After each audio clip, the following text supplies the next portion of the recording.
Evangelio según San Marcos, capítulo 2. Hoy vamos a seguir desde el versículo 13. Si algo nos enseña el Evangelio según San Marcos, creo yo, y empieza desde los primeros capítulos, es que siempre hay una necesidad de cambio, siempre hay una necesidad de cambiar, siempre hay una necesidad de ver las cosas de una manera que quizás nosotros no habíamos pensado antes que se deberían de ver, pero que cuando el Señor tiene planes nuevos, planes diferentes, planes que quizás para nosotros no se vean como lo que nosotros pensamos que deben ser, estemos dispuestos a recibir esos planes de parte de Dios y a, como decimos, correr con ellos.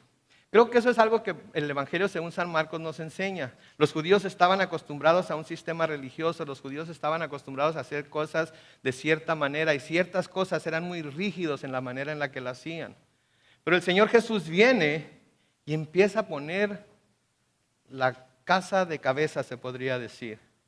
¿Sí? Y era necesario que el Señor lo hiciera así.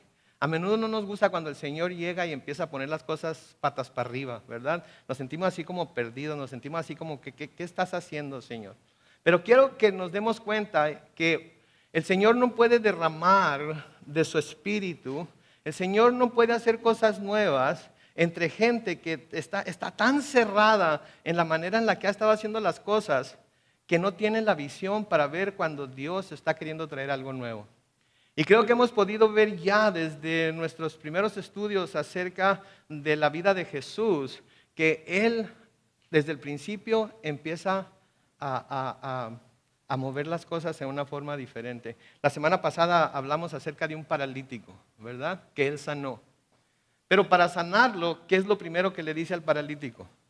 Tus pecados te son perdonados. ¿Y qué es lo que dicen los fariseos? Está blasfemando, nadie puede perdonar pecados sino Dios. Bueno, el Señor les estaba ahí demostrando algo que ellos no habían visto antes, que era la forma en la que Dios perdona pecados.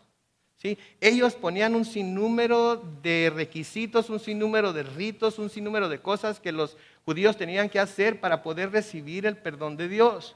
Tenían que traer ciertos sacrificios en ciertas temporadas del año y matarlos de cierta forma y tenían que ser, etcétera, etcétera. Es como muchas iglesias de hoy, ¿verdad? De que cuando alguien viene a buscar el perdón de Dios se le ponen un montón de obstáculos para poder llegar a obtener ese perdón.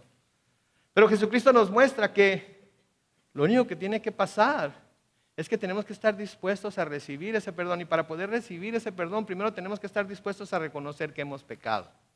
¿Sí? Y entonces cuando el Señor Jesucristo le dice al paralítico, tus pecados te son perdonados, ellos les duele. ¿Cómo es posible que perdone pecados? Y les pregunta, ¿qué es más fácil decirle tus pecados te son perdonados o levántate, toma tu camilla y vete a tu casa? Y les explica para que vean que el Hijo del Hombre tiene el poder para perdonar pecados. Se vuelve al paralítico y le dice, levántate, toma tu camilla y vete a tu casa. Y el paralítico eso es lo que hace. Ahora en el capítulo 2 y en el versículo 13 y los versículos que vayamos a ver después de ese, vuelve a pasar otra cosa. Noten lo que dice ahí en el versículo 13 de Marcos capítulo 2. Dice, después de lo que vimos la semana pasada, Jesús volvió a la orilla del lago. Si recordamos, Él estaba en Cafarnaúm.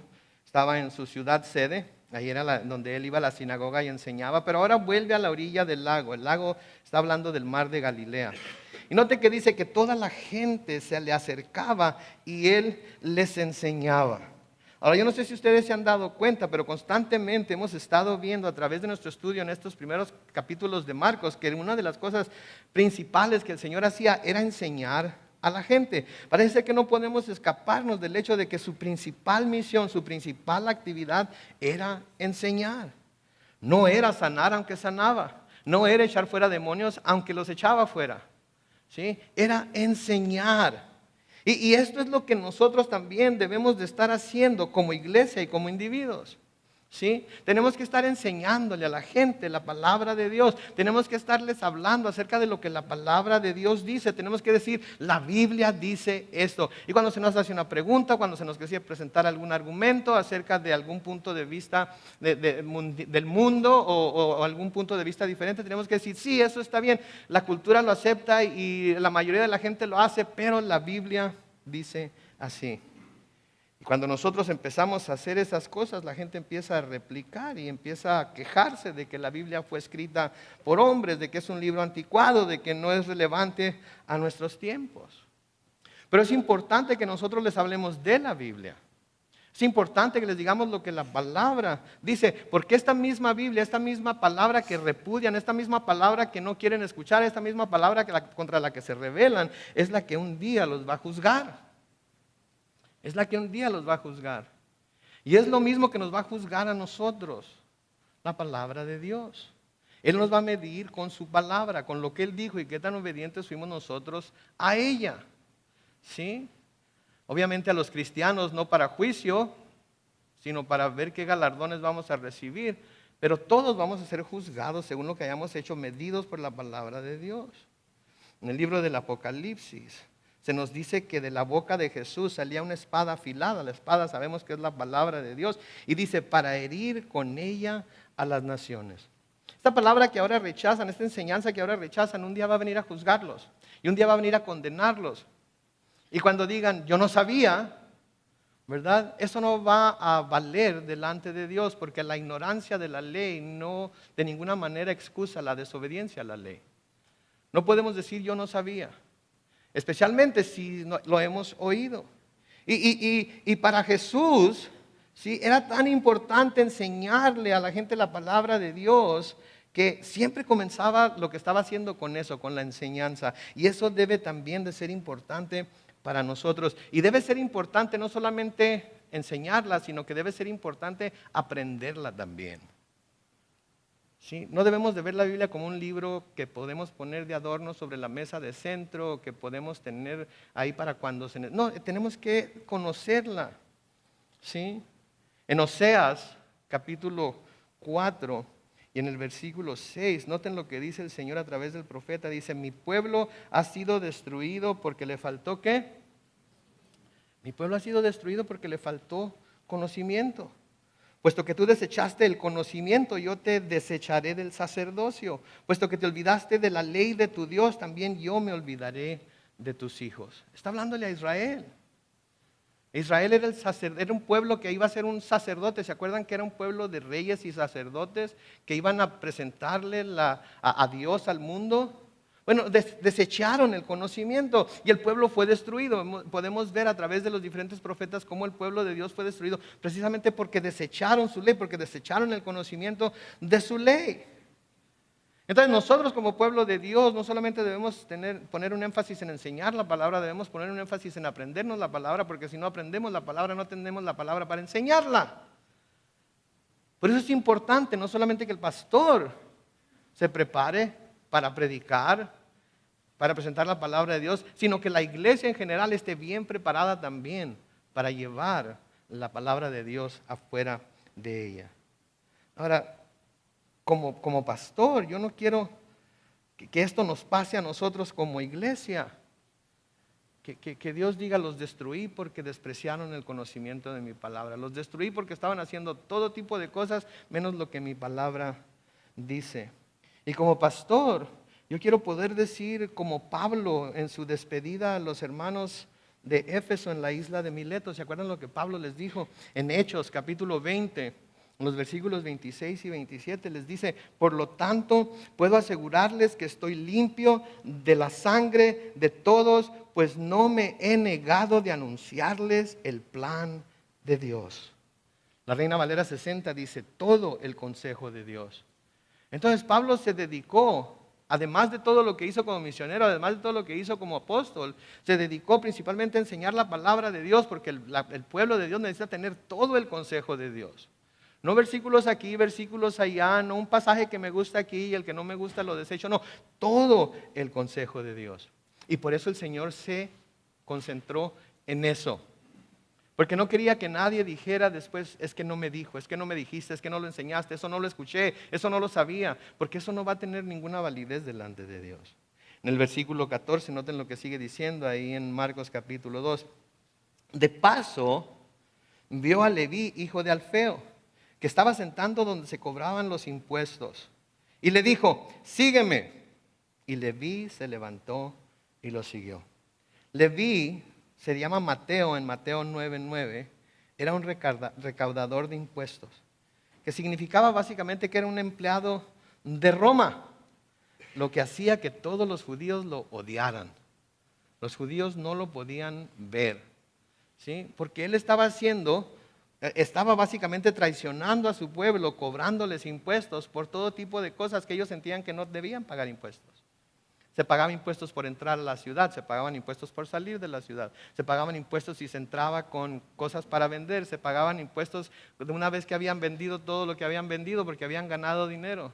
Se pagaban impuestos por si traían niños, se pagaban impuestos si traían ovejas, se pagaban impuestos por todo tipo de cosas. Parece a los impuestos que nosotros pagamos, ¿no es cierto? En todo tenemos que pagar impuestos. Lo que compramos, lo que usamos, ¿sí? Lo que a veces hasta lo que no usamos tenemos que pagar impuestos para que otros lo puedan usar. Pero esa es otra predicación y ese es otro tema. Entonces los judíos los odiaban. Y el pueblo judío los consideraba como traidores debido a que ellos trabajaban para el gobierno romano y tenían la fuerza de los soldados romanos detrás de ellos para hacer que las personas pagaran los impuestos. ¿Sí? Eran los colaboradores judíos de Roma y los odiaban. Ahora esto significaba también que vivían una muy buena vida.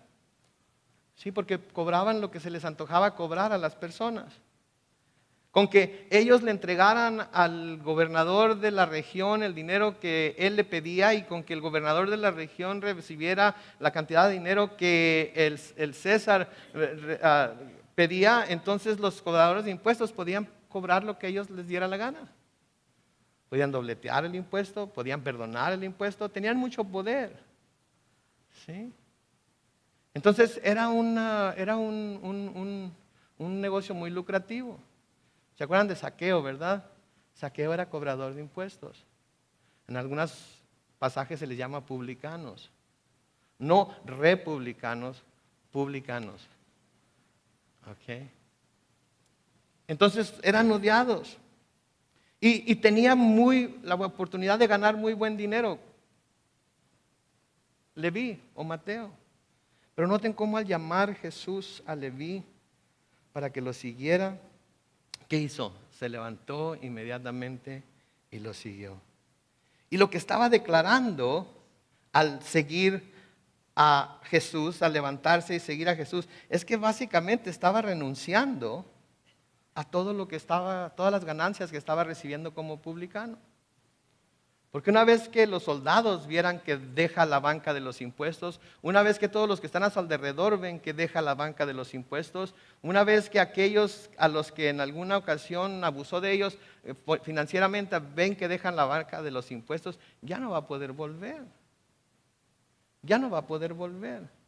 Decía Phil la semana pasada, los otros apóstoles cuando Jesús ascendió al cielo, ¿qué fue lo que hicieron? Se volvieron a pescar, ¿verdad? Volvieron a pescar. Era lo que la profesión que tenían, volvieron a la pesca. Pero Mateo, ¿qué iba a hacer? Después de seguir a Jesús 3 años, iba a ir a quitarle la posición al que había tomado su lugar en la banca de los impuestos. Yo creo que el que había tomado su posición no lo iba a dejar. Aparte de que por haber seguido a Jesús estaba básicamente poniéndose una marca en la frente y en la espalda, un blanco por así decirlo, para que ya no lo volvieran a aceptar. Pero lo que quiero que notemos aquí es la prontitud con la que Leví responde al llamado de Jesús. La obediencia con la que responden cuando Jesús le dice, sígueme, él se levanta y lo sigue. Y de nuevo esta debe ser una muestra para nosotros de la clase de obediencia que debemos manifestar a la palabra cuando Dios nos ha dejado claramente las instrucciones que debemos tener en ella. Esta es la clase de obediencia que cuando la gente que nos conoce ve en nosotros, la hace pensar en lo que nos está sucediendo. ¿Sí? Y luego, ¿qué es lo primero que hace Leví después de haber dejado su antiguo trabajo para seguir a Cristo? ¿Qué es lo primero que hace? ¿Saben qué es lo primero que hace? Hace una fiesta en su casa e invita a todos sus amigos cobradores de impuestos y amigos pecadores a su casa para que conozcan a su nuevo amigo Jesús. ¿Ok? ¿Sabes qué, Jesús? Vente, vamos a hacer una fiesta. Vente a mi casa, te invito a cenar. ¿Y qué es lo que hace? Invita a todos sus amigos pecadores, a todos sus amigos publicanos, a todos sus amigos a cobradores de impuestos a su casa para que conozcan a Jesús. Una pregunta para todos nosotros. Cuando invitamos a gente a nuestro hogar, nos aseguramos de que mientras está en nuestro hogar, vamos a esforzarnos porque conozcan a nuestro amigo Jesús. Vamos a esforzarnos porque sepan que somos de Jesús y Él es nuestro. Vamos a hacer lo que haríamos si nuestras amistades y familiares que van a nuestra casa, vamos a hacer lo mismo que haríamos si el pastor fuera a visitarnos, si nuestros hermanos cristianos fueran a visitarnos. ¿Sí? Y vamos a esforzarnos por dar a conocer a estas amistades, a estas familias que vienen a nuestra casa. Y vamos a esforzarnos por darles a conocer a Jesús. Porque saben que cuando invitamos a gente a nuestro hogar, una de las cosas de las que nos debemos asegurar es que aprovechamos la oportunidad para presentarles a nuestro amigo Jesús. Ahora, algunos se van a levantar y quizás no vuelvan nunca.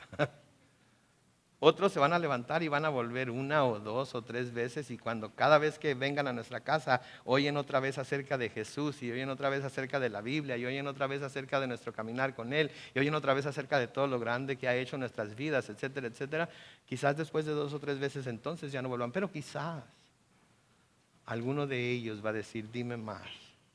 Alguno de ellos va a decir, cuéntame. Alguno de ellos va a decir, yo necesito conocer a tu amigo Jesús. Alguno de ellos va a decir, yo tengo un problema que por lo que me estás diciendo, solamente tu amigo Jesús me puede ayudar. Esto fue lo que este hombre hizo. Hizo una fiesta. E invitó a todos sus amigos a que vinieran a conocer a Jesús, porque Jesús estaba en su casa. Pregunta, ¿Jesús está en su casa? ¿Jesús está en su hogar? Invite a cuanta gente pueda a venir a su casa para presentarles a Jesús. A sus vecinos, a sus compañeros de trabajo, a sus familiares que no lo conocen, ¿sí? A los hijos, a los amigos de sus hijos, a los compañeros de escuela de sus hijos. Cuando vengan con sus hijos y se sienten a la mesa o algo, háblenles de Jesús. Déjenles saber que Jesús es el rey de ese hogar y que ustedes lo glorifican en todo lo que hacen, orando por los alimentos, hablando acerca de lo que el Señor nos ha estado enseñando, etcétera, etcétera, etcétera. Noten lo que sigue diciendo, versículo 15. Y sucedió que mientras Jesús estaba sentado a la mesa en la casa de Leví, también muchos cobradores de impuestos y pecadores se sentaron a la mesa con Jesús y sus discípulos, pues eran muchos los que lo seguían. Cuando los escribas y los fariseos lo vieron comer con cobradores de impuestos y con pecadores, les preguntaron a los discípulos, ¿cómo? ¿Este come y bebe con cobradores de impuestos y con pecadores? Noten los fariseos, ¿verdad? Inmediatamente se ponen a poner etiquetas, inmediatamente se ponen a identificar a las personas por lo que ellos perciben que esas personas son. Lo primero entonces que tenemos que ver aquí es la preocupación que estos fariseos, que eran los líderes religiosos del tiempo de Jesús, tenían porque Él estuviera con quienes ellos consideraban pecadores y no entre ellos. Esa era la preocupación, ¿sí? Este Jesús que perdona pecados, este Jesús que hace milagros, este Jesús que viene predicando el reino de Dios, este Jesús que viene hablando acerca de las Escrituras, este Jesús que enseña con tanta autoridad la palabra de Dios, se sienta con cobradores de impuestos y con pecadores y no con nosotros. Noten aquí que ellos, o sea, los de allá, son pecadores. Si este es un hombre de Dios predicando el acercamiento del reino de Dios, ¿por qué está con ellos? ¿Por qué se junta con ellos? ¿Por qué come con ellos? ¿Por qué está en su casa? ¿Por qué va y convive con ellos? Otra cosa a la que debemos dirigirnos aquí es precisamente al hecho de que Jesús estuviera en la casa de este publicano, sentado a la mesa con personas que eran conocidas claramente por su estilo de vida. Jesús, ¿por qué? Tú eres tan santo, tú eres tan puro, tú eres tan perfecto. ¿Por qué te juntas con esas personas? Aquí es en donde Jesús está rompiendo otro molde. Aquí es en donde Jesús está de nuevo poniendo las cosas al revés. Aquí es en donde Jesús está mostrando una nueva manera de hacer las cosas. Ahora aquel que es santo no se aparta de todos los que considera pecadores o de todos los que considera no santos, sino que trata de reunirse con ellos para influenciarlos, para que ellos también busquen el camino a su santidad. Y eso era lo que los fariseos no hacían. Los fariseos se consideraban a sí mismos puros y santos y separados para Dios. Por lo tanto, yo no puedo ir a tocar a un enfermo, yo no puedo ir a hablarle acerca de Dios a un pecador, a un publicano, yo no puedo ir a predicarle a una prostituta, yo no puedo ir y juntarme con un ladrón. Eso me contamina. Y aquí el Rey de Reyes y Señor de Señores, Dios Todopoderoso, desciende del cielo. ¿Y a quién va? Con todos los pecadores, con toda la gente que es despreciada por la religión, por toda la gente que no da la medida, como dice mi papá, que no da el ancho delante de aquellos que se consideran a sí mismos perfectos. Ahora, tengo que decir algo aquí, porque hay mucha gente que justifica el tener amistad cercana y a menudo muy íntima con pecadores usando escenas como esta. Diciendo, bueno, pero Jesús se juntaba con pecadores, Jesús se juntaba con publicanos, Jesús se juntaba con este tipo de gente. Los jóvenes son muy buenos para señalar eso, ¿verdad? Cuando les tratamos de decir, mira, escoge bien a tus amigos, no te vayas a juntar con gente que haga esto, con gente que haya aquello, con gente que te trate de sonsacar para hacer esto o lo otro. Y los jóvenes luego, ¿verdad? La rebeldía, ¿verdad? Y lo digo porque yo mismo lo hice. Pero Jesús se juntaba con... Me acuerdo en mis tiempos, cuando recién empezó a salir el pelo largo, y ahí ya estoy dándoles más o menos la idea de cuántos años tengo, ¿verdad? Mi papá siempre quería que me cortara el cabello 2 líneas claro. ¿Cuántos saben lo que es 2 líneas claro? ¿Saben lo que es? Es básicamente la forma en la que les cortan el cabello a los soldados en el ejército mexicano. O sea que es pelón. Y yo quería traer el pelo largo. Me encantaba, quería traer el pelo largo. Y llegué a tenerlo hasta donde una vez tuve la cintura, ¿verdad? Pero mi papá siempre me quería cortar el cabello. Y mi mamá me decía, es que Carlos Manuel, pareces hippie, pareces esto, pareces esto. ¿Y saben cuál era mi excusa? Jesucristo traía el pelo largo. ¿Verdad? Y me acuerdo que mi mamá me decía, ok, cuando hagas lo que Jesucristo hacía, déjate crecer el pelo. Y hay mucha gente que dice, ok, entonces Jesús se juntaba con pecadores, entonces quiere decir que yo también puedo juntarme con ellos, yo también puedo tener una amistad estrecha con ellos, yo también puedo tener una relación íntima con ellos. Pero la verdad de las cosas es que Jesús no se juntaba con pecadores. Jesús hacía tiempo para tratar de alcanzar a los pecadores. Pero si vemos y leemos los evangelios, la mayor parte del tiempo la pasó ¿con quién? Con sus discípulos. ¿Ok? Entonces nada más porque vemos a Jesús de vez en cuando tener compañerismo con pecadores, con el propósito de alcanzarlos, con el propósito de predicarles el evangelio, con el propósito de enseñarles la palabra, con el propósito de atraerlos a los pies del Señor. ¿Sí? Eso no quiere decir que se juntaba con pecadores. Eso quiere decir que se preocupaba tanto por ellos que iba y los buscaba. Pero la gente con la que se juntaba, la gente con la que andaba, la gente con la que convivía, la gente con la que estaba, eran sus discípulos.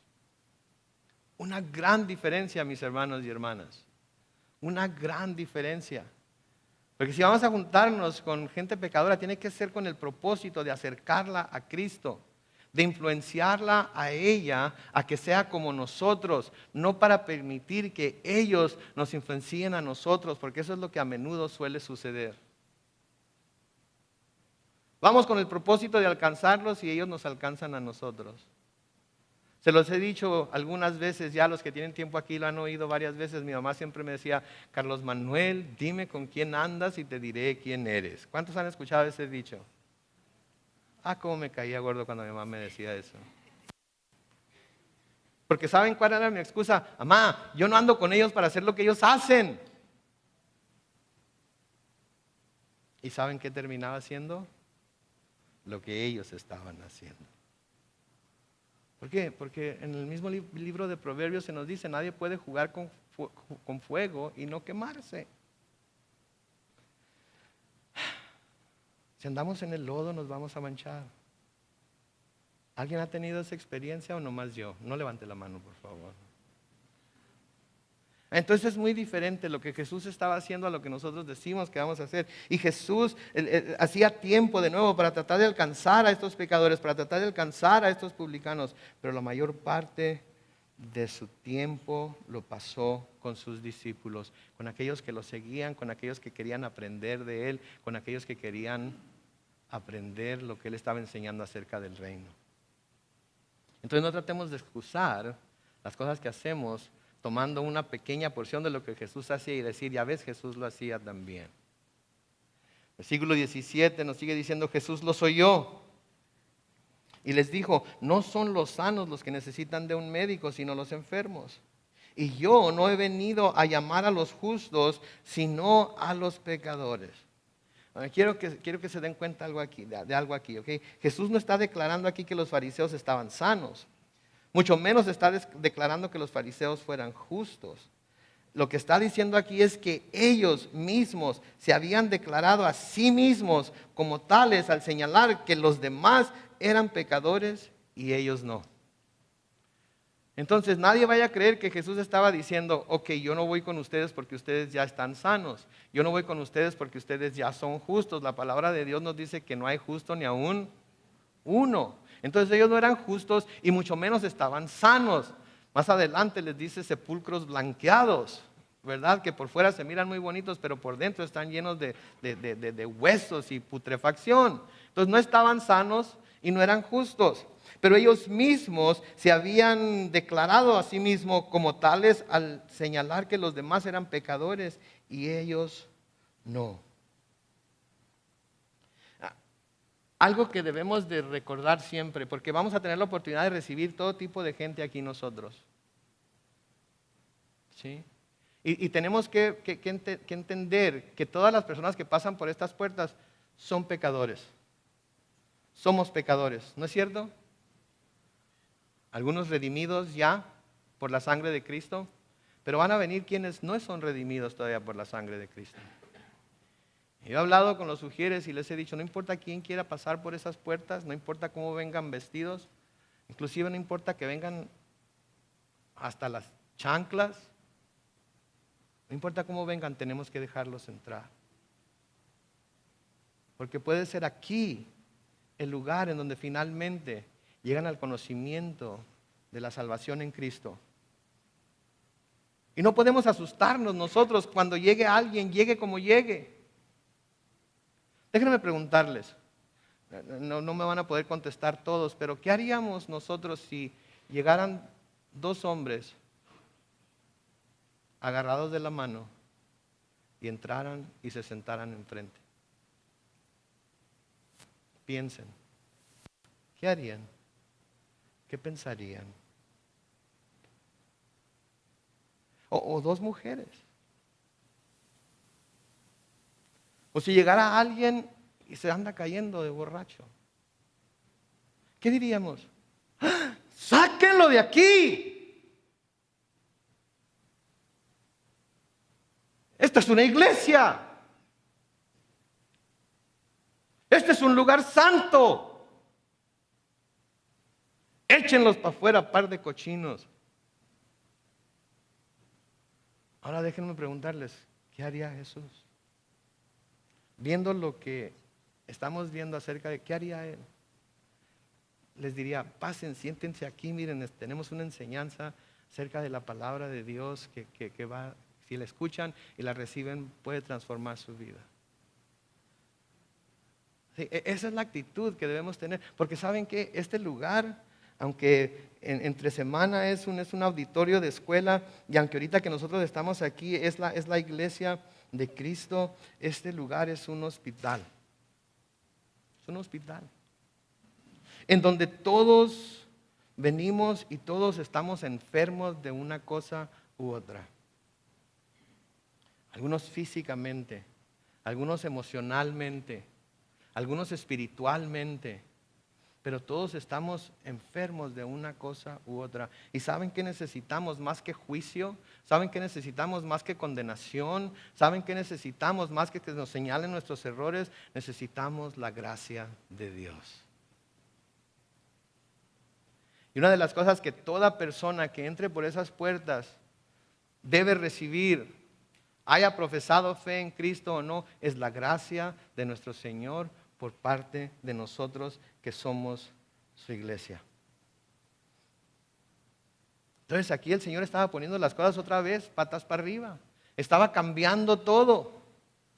Estaba confundiendo toda su manera de ver las cosas, su manera de pensar.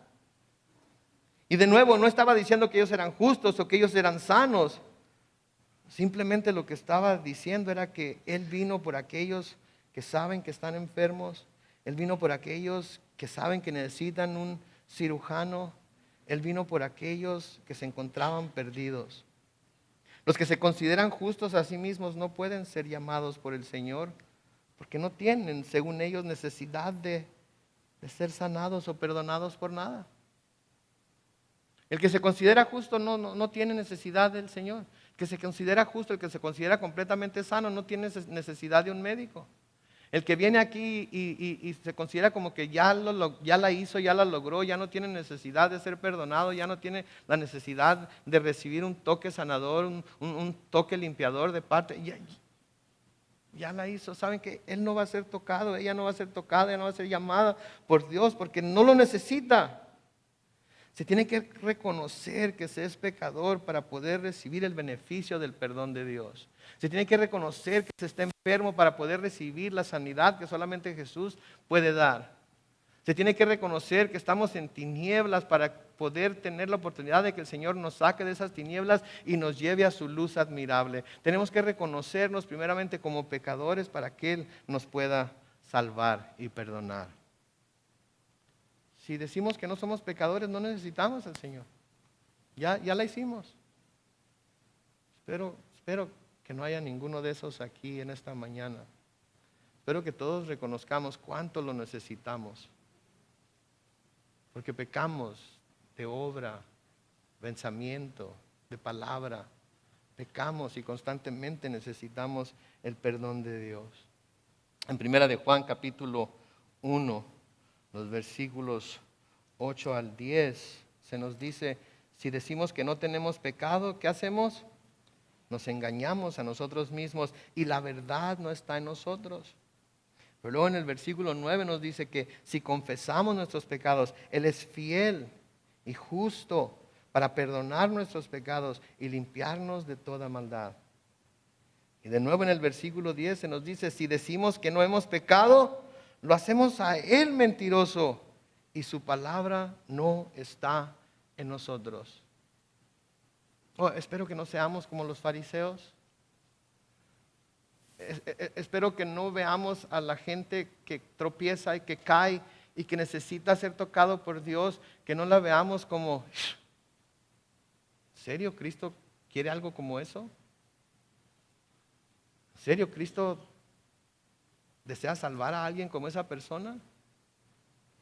¿Se acuerdan lo que dijeron del Señor Jesucristo cuando se les informó que era de Nazaret? ¿Se acuerdan lo que se dijo de él?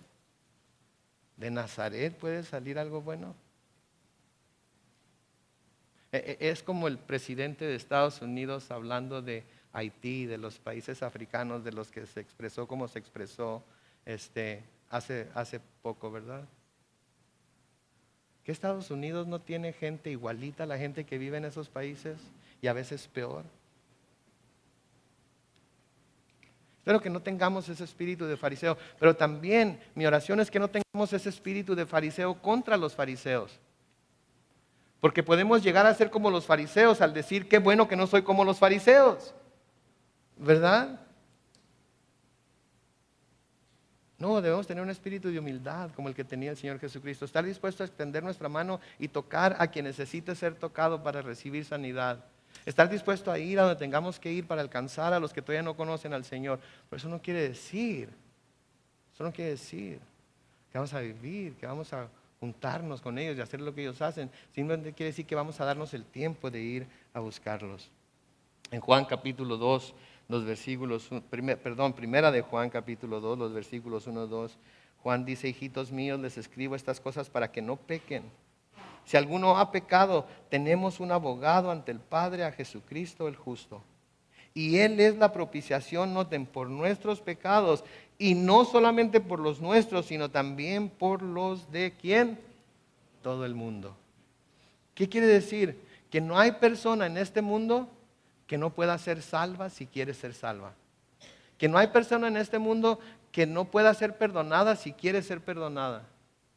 Que no hay persona en este mundo, por pecadora que sea y por profundo que esté en el pecado, que no pueda ser alcanzada por la gracia de Dios, pero tiene que desear, tiene que querer, tiene que reconocer su necesidad de que debe ser tocado por nuestro médico divino.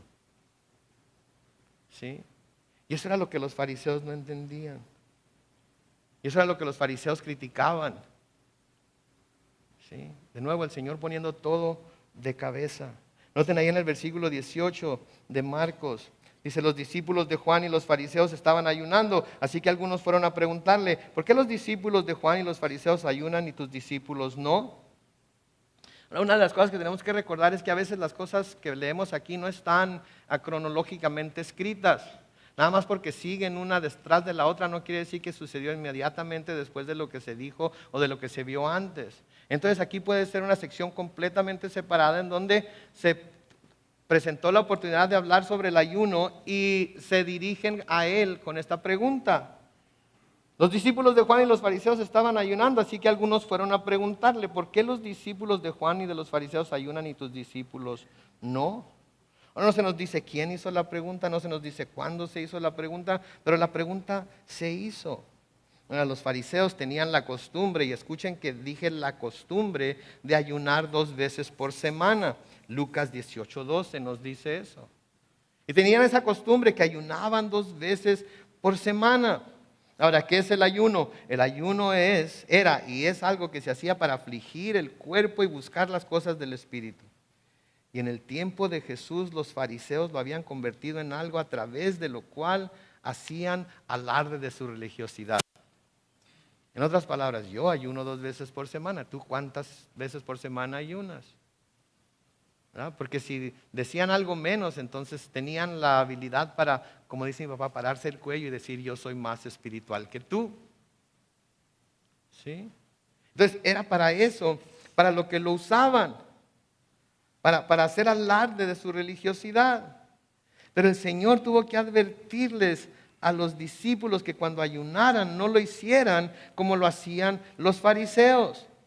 En Mateo capítulo 6, los versículos 16 al 18, leemos al Señor Jesucristo instruyendo a los discípulos acerca de esto y les dice, cuando ustedes ayunen, no se muestren afligidos como los hipócritas, porque ellos demudan su rostro para mostrar a la gente que están ayunando. De cierto les digo que ya han ganado su recompensa. Pero tú, cuando ayunes, perfúmate la cabeza, lávate la cara, para no mostrar a los demás que estás ayunando, sino a tu Padre que está en lo secreto. Y tu Padre que ve en lo secreto, te recompensará en público. Bien, entonces Jesús ahora aquí también viene a decirles a sus discípulos lo contrario de lo que los fariseos y los judíos hacían. Y ahí el Señor les tira otra curva a los fariseos. Porque los fariseos usaban el ayuno para mostrar lo religioso que eran, para mostrar lo santo que eran, para mostrar lo cerca que estaban de Dios. Y el Señor les dice, los fariseos lo están haciendo mal. Mucha gente que tiene una percepción o una imagen equivocada de lo que es el ayuno. Mucha gente cree que el ayuno es para torcerle la mano a Dios, para torcerle el brazo a Dios, para obligarlo a hacer lo que nosotros queremos que haga. En otras palabras, necesitamos que Dios haga algo por nosotros, voy a ayunar. Y voy a orar y le voy a pedir que me lo dé. Y como me estoy sacrificando, como me estoy afligiendo por medio del ayuno, porque no estoy comiendo y no le estoy dando a mi cuerpo lo que necesita, entonces Dios tiene forzosamente que darme lo que estoy pidiendo. Eso no es el ayuno. El ayuno, como vimos el jueves pasado en nuestra reunión de oración, es algo que nosotros usamos para que al sentir nuestro cuerpo el hambre que tiene, sepamos cómo debe sentirse nuestro espíritu también si no tuviéramos a Dios. Es para acercarnos a Él, para tener comunión con Él. Mortificamos a la carne para poder avivar el espíritu, para fortalecer el espíritu. Pero Dios no nos ama más si ayunamos, ni nos ama menos si no ayunamos. Dios no escucha más nuestras oraciones si ayunamos y las escucha menos si no ayunamos. Es algo que nosotros conscientemente hacemos porque queremos acercarnos a Dios, no para convencerlo de que nos dé algo, porque como la palabra misma nos dice, Él ya sabe todo lo que necesitamos. Y hay gente que piensa que eso es el ayuno, pero eso no es el ayuno. ¿Sí? Eso no es el ayuno. El ayuno es una forma que usamos para acercarnos más a Dios. En el versículo 19 les sigue diciendo, ¿acaso pueden ayunar los invitados a una boda mientras el novio está con ellos? Claro que no, mientras el novio esté presente. Pero vendrá el día en que el novio les será quitado y entonces sí, ese día ayunarán. Noten ahora de nuevo. Otra vez les da una vuelta a lo que ellos estaban pensando, a la costumbre que ellos tenían, a las razones por hacer las cosas. Ustedes hacen el ayuno algo de que tienen que demarcarse la cara, no se lavan la cara, andan ahí todos tan valientes, andan sintiendo, ay, qué bárbaro, me siento bien, me siento como es, me haya estado ayunando ya por 7 días, ay. Totalmente equivocados en su manera de ver las cosas de Dios. Y el Señor aquí les dice, ¿saben qué? Mientras el novio esté aquí en las bodas, mientras el novio esté presente, no hay razón para ayunar. Va a venir el tiempo en el que va a ser quitado y entonces sí, ese día van a poder ayunar. Y noten que usa las fiestas de la boda como ejemplo, porque las fiestas de las bodas eran lo opuesto al ayuno. Las fiestas de boda duraban 7 días. Ir a comer y comer y comer y comer y tomar y tomar y tomar y tomar y celebrar y celebrar y celebrar. Me acuerdo cuando mi mamá hacía cosas que me gustaban mucho y quería más y más y más. Mi mamá decía, ay, Carlos Manuel, ¿no son bodas? Porque de eso se tratan las bodas. El esposo estaba presente, el novio estaba presente, era tiempo de celebrar, era tiempo de estar contentos, era tiempo de reconocer las buenas nuevas que él había venido a traer. Pues estaban tan cegados por su religiosidad, estaban tan cegados por sus costumbres, estaban tan cegados por sus tradiciones que no se daban cuenta. ¿Sí? Dios es presentado en las Escrituras como el esposo de Israel. Por eso el Señor les dice que ellos no tenían por qué ayunar mientras Él, el esposo, estaba presente. Una vez que Él se fuera, habría una vez más necesidad de ayunar. Y saben que nosotros como la iglesia somos la esposa de Cristo. Y debemos buscar siempre tener comunión con nuestro esposo hasta que Él vuelva. Y el ayuno y la oración son una excelente manera de lograr esto.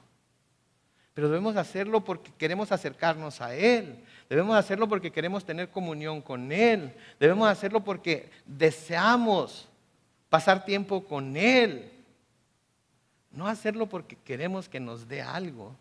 No hacerlo para obligarlo a que vea las cosas a nuestra manera, sino porque lo deseamos a Él.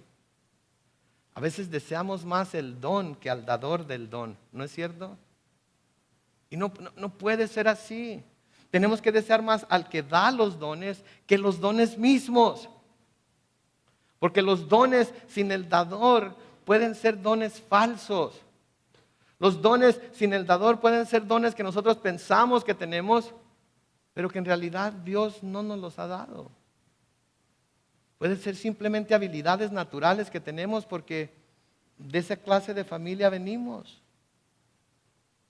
Pero cuando amamos al dador de los dones más que al don mismo, es cuando en realidad estamos buscando a Dios y no los dones. Entonces haríamos bien en buscar tiempos en los cuales podemos hacer todas las cosas de este mundo a un lado, todas las cosas de la carne a un lado, para pasar tiempo en oración buscando el rostro de Dios, que es lo que estamos haciendo durante estas 3 semanas. Entonces, de nuevo aquí el Señor no les estaba diciendo que lo que estaban haciendo estaba mal por ayunar, sino cómo lo estaban haciendo y las razones por las que lo estaban haciendo. Y lo que les estaba diciendo era que Él había venido a enseñar la verdadera forma de hacer las cosas, y que para que pudieran recibir los beneficios de esta forma correcta de hacer las cosas, tendrían que cambiar su forma de pensar. Tenían que hacerlo. Si no, no iban a poder recibirlo. Si no, no iban a poder ver con claridad lo que Dios estaba queriendo hacer. Noten lo que les dicen los versículos 21 y 22. Les dice: nadie remienda un vestido viejo con un paño de tela nueva, porque la tela nueva estira la tela vieja y la rotura se hace peor. Es cierto. Yo trabajé mucho tiempo en la industria de la ropa. No se puede poner un parche, especialmente si es de algodón o lino, como lo que usaban ellos, poner un parche de tela nueva en una prenda vieja. Porque si se pone el parche, cuando se lava esa prenda, la tela nueva se encoge y ¿qué hace? Desgarra la tela vieja. No va a poder entonces hacer lo que se quiere que haga ese parche. Versículo 22 dice: ni tampoco se echa vino nuevo en odres viejos, porque el vino nuevo revienta los odres, y entonces el vino se derrama y los odres se echan a perder. Más bien el vino nuevo debe echarse en odres nuevos. De nuevo también, si se pone vino nuevo en odres viejos que eran de piel, el proceso de fermentación hace que se carcoma la piel, y los odres viejos se van a romper y el vino se va a derramar. El vino nuevo se tiene que poner en odres nuevos para que pueda conservarse, para que pueda fermentarse como debe fermentarse, para que tome el sabor que debe tomar. ¿Sí? Los fariseos y los judíos en general habían caído en un sistema religioso basado en tradiciones y ritos religiosos que en realidad no agradaban al Señor. Y lo que el Señor les está diciendo aquí es que Dios no va a poner las buenas nuevas del Evangelio y entregar el vino nuevo del Espíritu Santo en un sistema viejo. Ellos tenían que cambiar si lo iban a recibir. Ellos tenían que cambiar si iban a poder conocer la bendición que Dios quería dar. ¿Sí? Iban a tener que cambiar. Lo que Jesús vino a hacer era algo completamente diferente a lo que ellos estaban acostumbrados. Y mis hermanos, como iglesia, tenemos que tener cuidado de no caer en el mismo error de los fariseos otra vez.